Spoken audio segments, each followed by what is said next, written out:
चुनाव से पहले उत्तर प्रदेश में एआईएमआईएम और अपना दल कमेरावादी ने मिलकर एक नया गठबंधन बना लिया है। इस गठबंधन का नाम पीडीएम दिया गया है, जिसका मतलब है पिछड़ा, दलित और मुसलमान। इस गठबंधन में प्रेमचंद बिंद की प्रगतिशील मानव समाज पार्टी और राष्ट्रीय उदय पार्टी जैसी क्षेत्रीय पार्टियां भी शामिल हैं। आपको बता दें, पिछले विधानसभा चुनाव में पल्लवी पटेल की पार्टी अपना दल कमेरावादी का गठबंधन समाजवादी पार्टी के साथ था और इस बार के जो लोकसभा चुनाव है उसमें पल्लवी पटेल ने अखिलेश यादव से लोकसभा की 3 सीटों की मांग की थी, जिसके बाद अखिलेश यादव ने इस गठबंधन को खुद तोड़ने का ऐलान कर दिया था।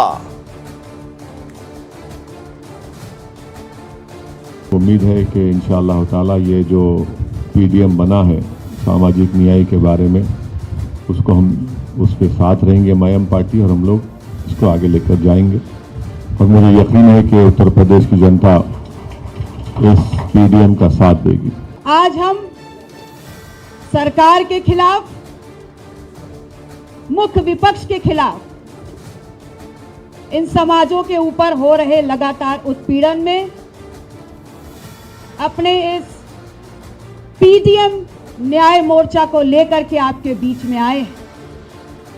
पीडीएम मतलब पिछड़ा, दलित, मुसलमान। ये वो समाज है जो इस देश में सरकारें बनाता और गिराता है, और हमारा ये मानना है कि जब तक पीडीएम को सामाजिक न्याय नहीं मिलेगा, राजनीतिक भागीदारी नहीं मिलेगी, तब तक ये सामाजिक न्याय की लड़ाई ना स्थापित होगी और ना पूरी हो पाएगी। पल्लवी पटेल और असदुद्दीन ओवैसी का साथ आना बीजेपी और समाजवादी पार्टी को रास नहीं आया। दोनों पार्टियों ने इस नए गठबंधन पर निशाना साध लिया है। विपक्षी दलों में मचा है हाहाकार, क्योंकि भारतीय जनता पार्टी इस बार 400 के पार। विपक्षी दल समझ नहीं पा रहे हैं कि कैसे मोदी के विजय रथ को रोका जाए। हर तरह के प्रयास कर रहे हैं, लेकिन सारे तरह के प्रयास विफल हो रहे हैं। तो अब नए नए गठबंधन, नए नए समीकरण, नए नए नारे गढ़ने का प्रयास कर रहे हैं। कहीं दिल्ली के रामलीला मैदान में इंडिया अलायंस इकट्ठा हो रहा है, तो कहीं आज पीडीएम का नया नारा गढ़ा जा रहा है। लेकिन कितने भी समीकरण गढ़ें, कितने भी प्रयास करें, आएंगे तो मोदी ही, क्योंकि मोदी की गारंटी पर सबका भरोसा है। हैदराबादी भाईजान ने 2022 के विधानसभा चुनाव में बाबू सिंह कुशवाहा, डॉक्टर अयूब के दल से भी गठबंधन किया था, लेकिन जनता ने उनको जवाब देने का काम किया। अब 2024 के चुनाव में जब पहले चरण का नामांकन हो चुका है, तो वो अपना दल कमेरावादी से गठबंधन करके सामने आते। किसको फायदा, किसको नुकसान पहुंचाना चाहते हैं ओवैसी जी, ये देश की जनता जानती है। समाजवादी पार्टी की लड़ाई भारतीय जनता पार्टी की जन विरोधी सरकार से है, जो अल्पसंख्यक विरोधी है, किसान, मजदूर, नौजवान, दलित, पिछड़ा विरोधी है। और ओवैसी जी अपना दल की लड़ाई वो समाजवादी पार्टी से है। जनता तय करेगी कि भारतीय जनता पार्टी की जन विरोधी सरकार को हटाने के लिए किसको वोट देना है। हमारे सहयोगी अमित सिंह हमारे साथ बने हुए हैं। अमित, अभी पल्लवी पटेल को हमने सुना, वो सीधे सीधे काफी आशावादी नजर आ रही है। कह रही है कि ये वो गठबंधन है जिसका समाज से सीधे सीधे सरोकार है, ये सरकारें गिराता है और सरकारें बनाता है, लिहाजा पीडीएम, ये नया गठबंधन सामने आ गया उत्तर प्रदेश में।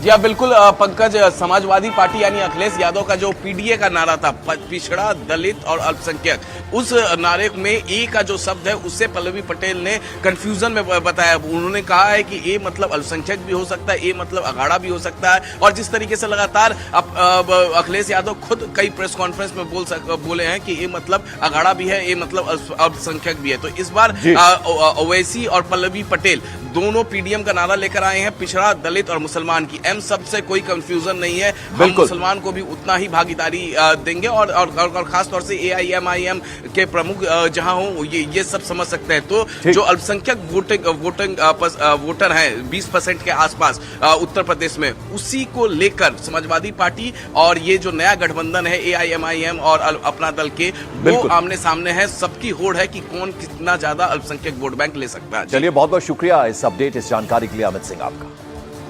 और मॉर्निंग प्राइम में अब रुख करते हैं पश्चिम बंगाल का। पश्चिम बंगाल की सीएम ममता बनर्जी ने कांग्रेस और लेफ्ट पर बहुत बड़ा हमला बोला।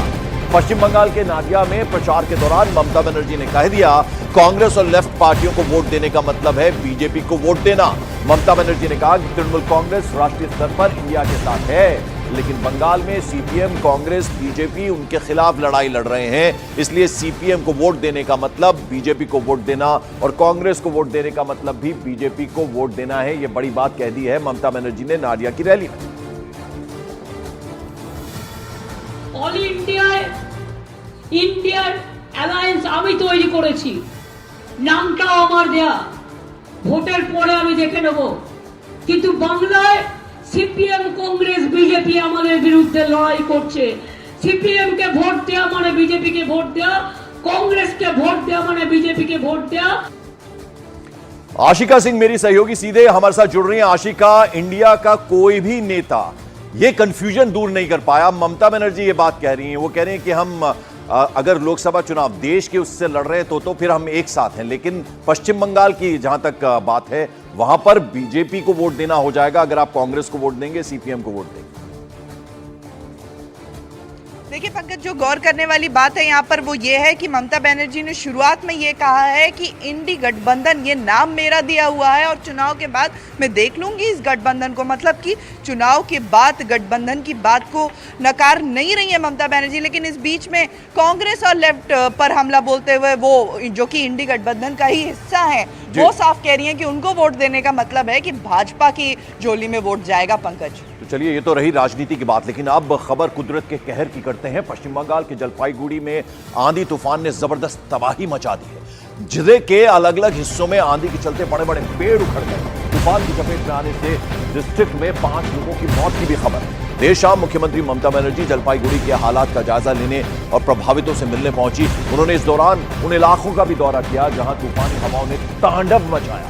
खबर है कि इस तूफान की वजह से 100 से ज्यादा लोग घायल हुए हैं। प्रधानमंत्री नरेंद्र मोदी ने भी जलपाईगुड़ी के लोगों के प्रति अपनी संवेदना जताई है। तो आपको बता दें, सीएम ममता बनर्जी भी जलपाईगुड़ी पहुंची। उन्होंने वहां का दौरा किया, जो प्रभावित इलाके हैं वहां पर वो गईं और लोगों का हाल जाना। 5 लोगों की मौत की खबर है, जबकि 100 के करीब लोग घायल बताए जा रहे हैं। तो इस तूफान ने जबरदस्त तबाही मचाई है। तेज हवा और भीषण बारिश हुई है। एक डिजास्टर हुआ, एक ऐसा स्टॉर्म आया था कि 2-3 मिनट में बहुत सारे घर डैमेज हो गया, बहुत सारे आदमी को पूरा घर तोड़ गया और 5 आदमी मर गया और 2 अभी सीरियस भी है। तो जो एडमिनिस्ट्रेशन को जो करना है, एडमिनिस्ट्रेशन जरूर कर रहा है, they are on the spot और वो करेगा भी उसका काम। एमसीसी कोड है, इसी के लिए हम डिटेल्स नहीं बता रहे हूँ, लेकिन गवर्नमेंट पूरी उसका पास है। और जलपाईगुड़ी के तूफान प्रभावित लोगों के प्रति संवेदना जताते हुए प्रधानमंत्री नरेंद्र मोदी ने लिखा, मेरी संवेदनाएं पश्चिम बंगाल की जलपाईगुड़ी, मैनागुड़ी इलाकों में तूफान से प्रभावित लोगों के साथ हैं। उन लोगों के प्रति संवेदना जिन्होंने अपने प्रियजनों को खोया है। अधिकारियों से बात की है और उनसे भारी बारिश से प्रभावित लोगों की उचित सहायता सुनिश्चित करने को भी मैंने कहा है। मैं सभी भाजपा के बंगाल कार्यकर्ताओं से प्रभावित लोगों की सहायता करने का भी आग्रह करूंगा। ये एक्सपोज किया है प्रधानमंत्री नरेंद्र मोदी ने। प्रभावित लोगों की सहायता करने का भी मैं आग्रह करूंगा तमाम जो बीजेपी के कार्यकर्ता हैं उनसे। जलपाईगुड़ी में तेज आंधी और भीषण बारिश ने भारी तबाही मचाई है। 3 तस्वीरों के जरिए जरा आपको जलपाईगुड़ी के पूरे हालात के बारे में बताते हैं। पहली तस्वीर जो हम आपको दिखाएंगे उसमें आपको बवंडर नजर आ रहा होगा, जिसकी वजह से जलपाईगुड़ी में हालात बुरी तरह से बिगड़ गए। जबकि दूसरी तस्वीर तूफान के गुजरने की बात की है, जिसमें तबाही के बीच लोग अपनों को खोजते हुए नजर आ रहे हैं। तो वहीं तीसरी तस्वीर मुख्यमंत्री ममता बनर्जी जलपाईगुड़ी का उन्होंने दौरा किया और जो पीड़ित लोग हैं उनसे मुलाकात वहां उन्होंने की। आपको बता दें कि आज तृणमूल कांग्रेस सांसद अभिषेक बनर्जी भी जलपाईगुड़ी का दौरा करने वाले हैं। तो 3 तस्वीरों के जरिए हम आपको दिखाएंगे किस तरह से 2 मिनट के अंदर अंदर भारी तबाही मच गई जलपाईगुड़ी और मैनागुड़ी में।